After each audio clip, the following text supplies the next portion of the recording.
Когато може да има човек към парите, когато вече е осъдителна. Грях ли е богатството? Не. Грях е злоупотребата с богатството. Защо да е грях? Авраам е бил богат човек.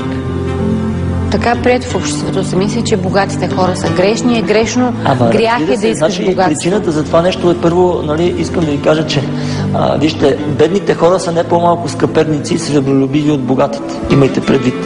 Просто понеже е беден, това някакси не може да се види, но се вижда в ежедневния живот, такива скъперници.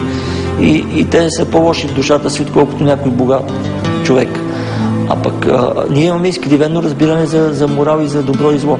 Това е пролетарско, това е разбирането на злобния човек и завистливия човек и естествено всички богати у нас са мразени, защото поначало ние не виждаме чуждото добро.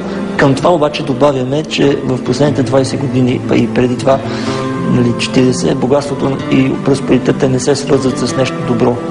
И това е обективно. То наистина стана един невероятен просто грабеж на едно цяло народно население и изведнъж някакви от нищото милиардери излезнаха.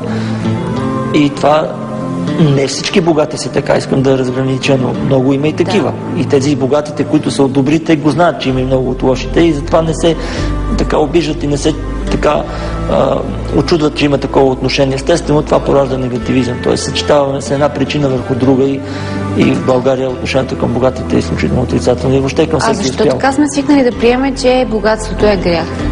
Поради тази причина, която ви казах. Ние сме свързваме неговото натрупване с грешни дела. Защото как може на 11 ноември всички да имат апартамент, вила и кола, после имат по 3 вили, 3 коли, а други нямат нищо. А след някакви си годинки там, един има милиони, чакай бе. Когато бащата ли построи това предприятие, на което ти сега си собственик. Как така? И затова е това чувство, че богатството е грях. То е, но ви казвам, не е правилно. Разбира се, богатството не е грях. Греха е, когато то не се употребява правилно. Ясно. А сега последните години покрай кризата увеличиха ли се вярващите?